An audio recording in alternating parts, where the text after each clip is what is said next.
Damai sejahtera Allah yang melampaui segala akal, itulah kiranya memelihara hati dan pikiranmu dalam Kristus Yesus Tuhan kita. Amin. Selamat hari Minggu untuk kita semuanya. Begitu juga dengan saudara-saudari yang melaksanakan ibadah di rumah masing-masing. Bapak Ibu dan saudara-saudara, firman Tuhan di Minggu Quasimodo hari ini diambil dari kitab Kisah Para Rasul pasal 9 ayatnya yang pertama dan diakhiri di ayat yang ke-6. Demikianlah firman Tuhan. Sementara itu berkobar-kobar hati Saulus untuk mengancam dan membunuh murid-murid Tuhan.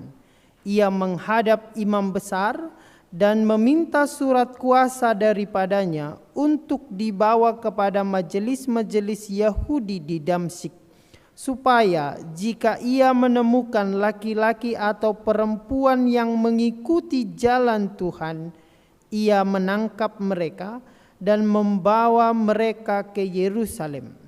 Dalam perjalanannya ke Damsyik, ketika ia sudah dekat kota itu, tiba-tiba cahaya memancar dari langit mengelilingi dia. Ia rebah ke tanah, dan kedengaranlah olehnya suatu suara yang berkata kepadanya, "Saulus, Saulus, mengapakah engkau menganiaya aku?" Jawab Saulus, "Siapakah engkau, Tuhan?"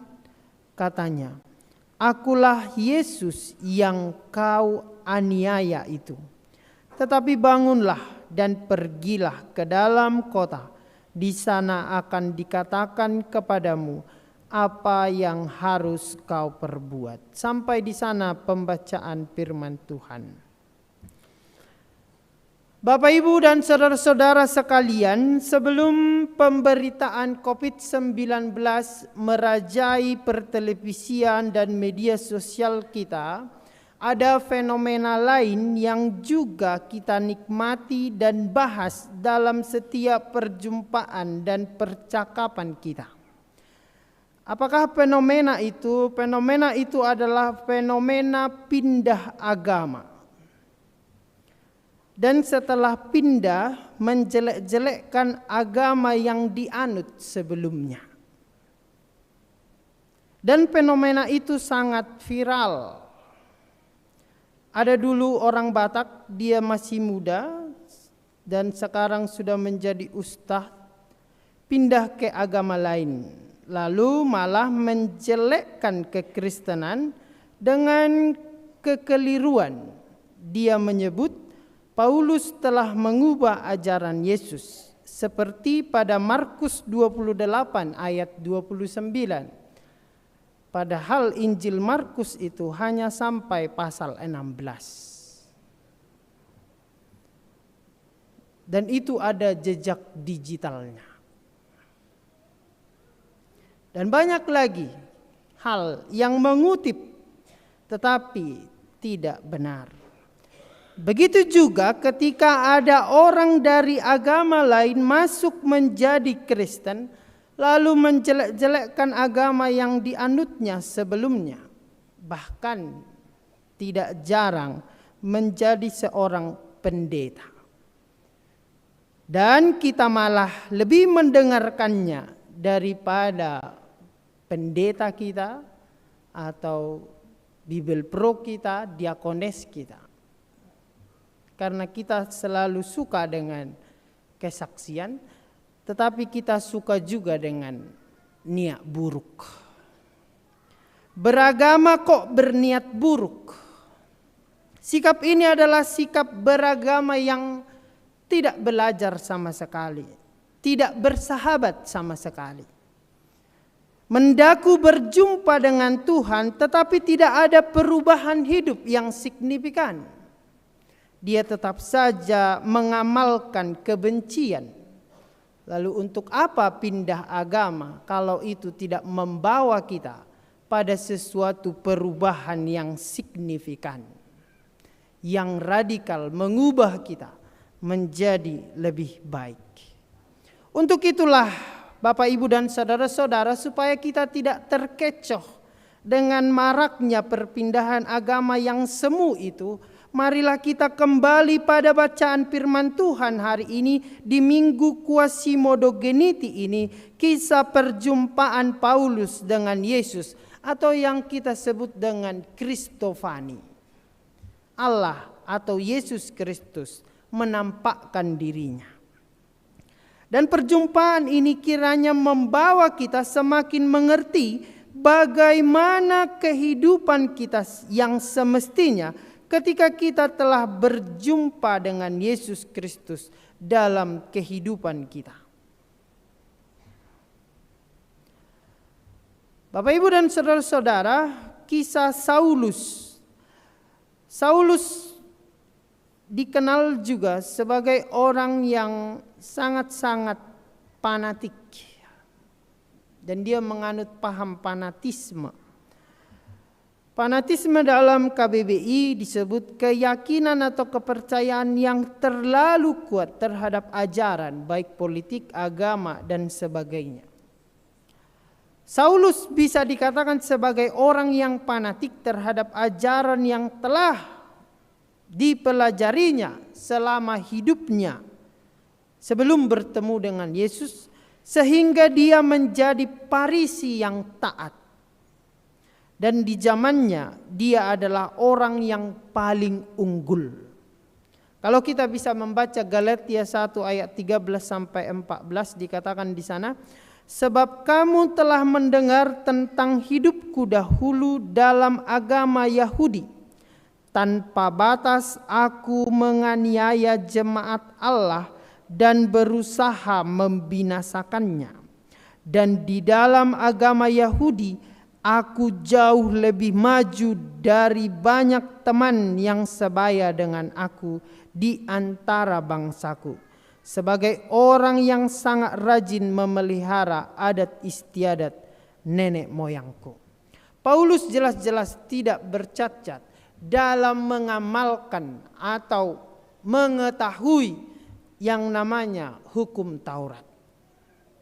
Dia sangat gigih juga mempelajari hukum Taurat itu.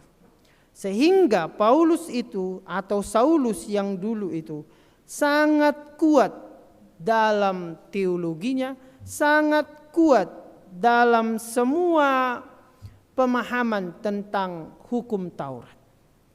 Itu tidak ada bandingannya.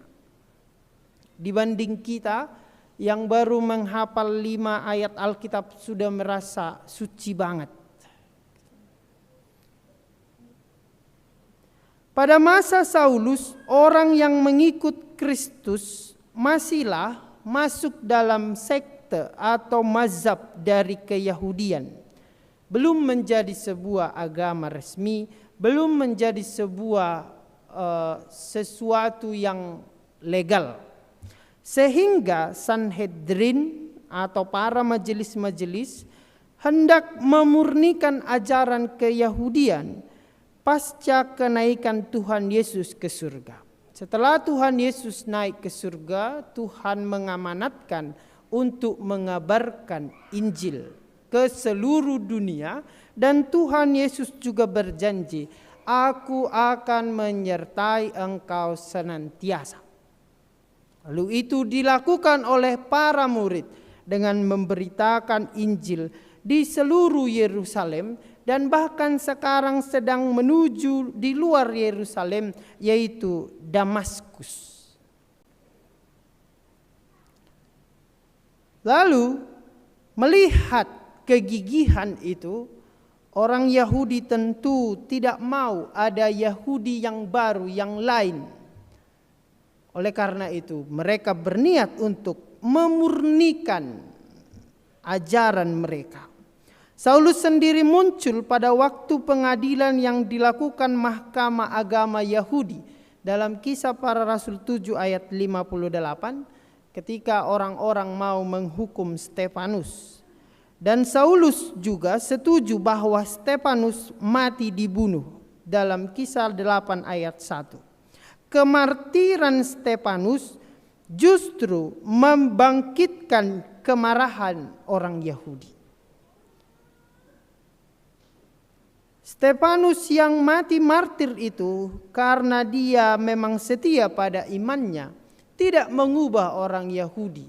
Justru orang Yahudi semakin galak, semakin garang untuk menganiaya.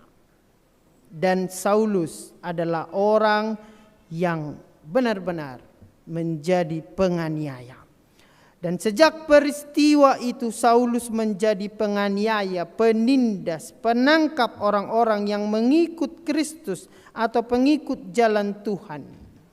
Pada waktu itu masih disebut jalan Tuhan, belum disebut Kristen, karena Kristen itu baru muncul kemudian pada Kisah Para Rasul 11 ayat 26, dan disitulah Kristen pertama kali disebutkan di Antioquia. Dan sejak itu juga Paulus atau Saulus menghadap imam besar, dia meminta surat legalitas, surat kuasa dalam ayat 2 di nats kita untuk menangkap, membunuh, memenjarakan orang-orang yang mengikut jalan Tuhan. Rencana yang begitu keji dalam perspektif kita. Tentu kita akan menilai apa yang dilakukan oleh Saulus ini sangat keji. Tentu menjadi hal yang benar bagi Saulus karena dia sedang membela agamanya. Saulus tentu berpikir bahwa agamanya sedang terancam. Untuk itu diperlukan pendirian tembok pemurnian. Tentu dia berharap yang dilakukannya adalah sebuah kebenaran dan sedang membela Tuhan. Kita pun mungkin sering begitu. Ketika agama kita disinggung orang, maka kita juga akan tersinggung, terpancing emosi juga. Lalu kita merasa di sana sedang membela agama kita, sedang membela Tuhan kita. Siapa kita yang membela Tuhan yang lebih besar dari kita? Akan tetapi yang terjadi, Tuhan tidak tinggal diam. Tuhan Yesus turut menderita. Dan Tuhan Yesus sesuai dengan janjinya pada amanat itu menyuruh orang memberitakan firman Tuhan, dan aku akan menyertai engkau. Dan itu juga terjadi. Tuhan Yesus membela kita. Ini adalah sebuah janji bagi kita juga ketika kita menghadapi persoalan yang tampaknya lebih besar dari kita. Tuhan Yesus dengan sengaja menjumpai Paulus atau Saulus di perjalanannya ke Damsyik. Dengan tiba-tiba cahaya memancar dari langit mengelilingi dia. Ia rebah ke tanah dan mendengar suara, Saulus, Saulus. Hal ini juga kalau kita bandingkan dalam kisah Musa, hal yang sama juga terjadi ketika Tuhan menjumpai Musa. Musa, Musa. Lalu ada penugasan yang amat penting di sana. Tetapi dalam nats kita ini dikatakan, mengapakah engkau menganiaya aku? Ini adalah sebuah pernyataan Tuhan Yesus bahwa ia benar-benar turut menderita bersama orang yang mengikut jalan Tuhan.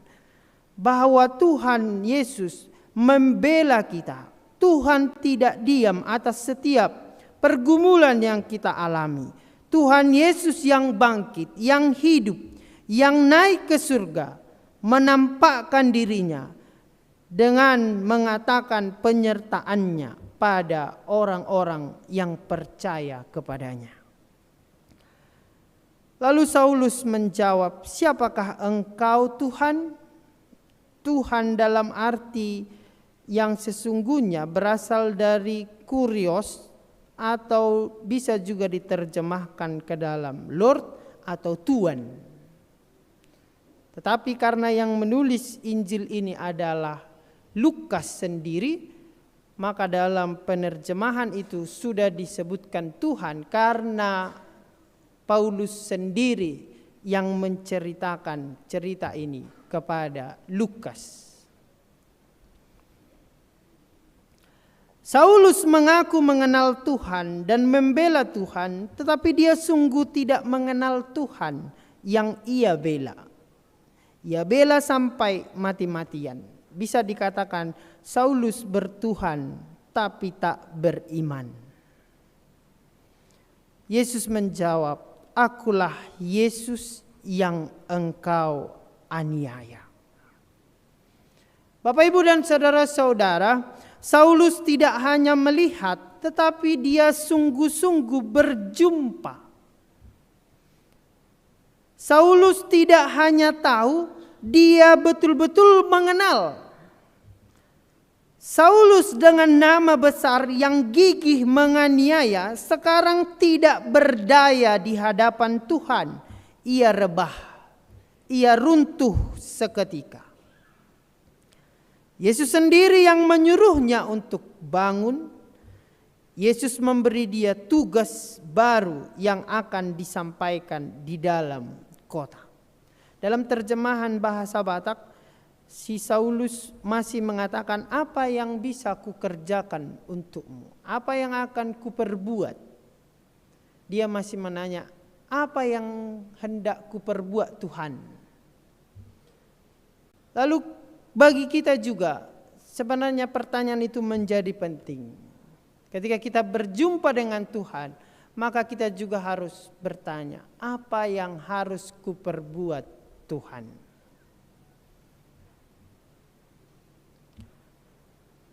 Bapak, Ibu, dan saudara-saudara, Saulus begitu paham akan hukum Taurat, dia sungguh berpartisipasi dalam setiap ajaran hukum Taurat. Akan tetapi dia gagal menjadi orang yang memberi teladan, yang eksemplaris. Dia gagal menjadi orang yang memberi keteladanan. Dia malah meneladankan orang untuk membenci dan untuk menganiaya.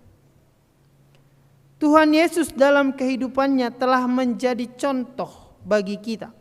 Yesus berpartisipasi dalam kehidupan manusia, tetapi Yesus tidak hanya mengikuti, dia memberi teladan, dan itulah yang dapat mengubah kehidupan karena ada keteladanan. Oleh karena itu, sia-sialah kita memberi nasihat kepada anak-anak, memberi nasihat kepada kaum muda, memberi nasihat kepada orang yang lebih tua, kalau tidak punya keteladanan.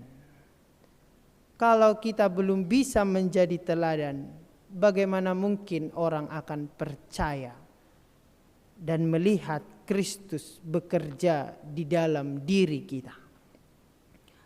Oleh karena itu, marilah kita untuk tidak terjebak pada perjumpaan yang hanya tahu dengan Yesus, tetapi mari sungguh mengenalnya dan meneladaninya. Saulus kelak akan menjadi Paulus. Saulus yang diinginkan dalam arti dia itu sama dengan Raja Saul dalam arti namanya. Akan menjadi Paulus. Paulus itu berarti sederhana dan rendah hati. Dan dia begitu menghidupi bahwa perjumpaannya dengan Yesus telah mengubahnya secara radikal, secara berakar. Visi misinya berubah.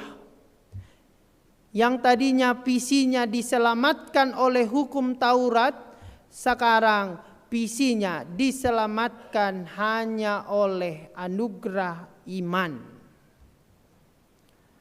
Lalu misinya yang tadinya menganiaya sebanyak-banyaknya orang, menangkap orang-orang yang percaya pada Tuhan, sekarang menjadi pekabar Injil yang gigih. Tidak pernah dalam hidupnya tidak mengabarkan Injil. Dia menjadi pengikut Yesus yang setia dan taat. Jika kita lihat penderitaan sebesar apapun dan bahkan kematian sekalipun tidak dapat mengubah iman percayanya, tidak dapat memisahkan dia dengan Kristus. Perjumpaan dengan Yesus menjadi turning point bagi Saulus, titik balik yang tepat untuk menilai, memaknai kembali agama yang dianutnya, hukum Taurat yang dipelajarinya, sehingga ia berubah oleh perjumpaan itu. Yesus sendiri pun melakukan hal yang sama. Yesus tidak pernah mengatakan dirinya atau mendirikan sebuah agama yang baru. Yesus tetap dalam keyahudiannya, tetapi dia memaknai kembali apa yang menjadi hukum Taurat itu. Seperti misalnya mata ganti mata, gigi ganti gigi yang ada dalam hukum Taurat. Yesus mengatakan, ya memang kita berhak membalas kejahatan, tetapi saya berkata kepadamu, bersabda kepadamu, janganlah engkau membalas kejahatan dengan kejahatan. Itulah yang seharusnya juga kita lakukan dalam kehidupan kita. Terus memaknai keberimanan kita. Tidak berhenti sampai hanya mengaku Yesus adalah juru selamat, tetapi kita tidak benar-benar menghidupi keselamatan itu sendiri. Bagi Paulus, menjadi pengikut Kristus dan menjadi rasul yang paling gigih mengabarkan Injil bukanlah karena keuntungan diri, bukanlah karena kemudahan, apalagi karena kepentingan politik atau kenyamanan hidup. Dia menjadi pengikut Kristus karena dia ingin serupa dengan Kristus. Dia ingin menuju, mengarahkan dirinya pada Kristus. Berbeda dengan yang tadi awal-awal kita sebutkan, fenomena perpindahan agama itu, yang justru lebih mengedepankan sensasinya, lebih mengedepankan kepentingannya, lebih mengedepankan diri sendiri dibandingkan yang dipercayai.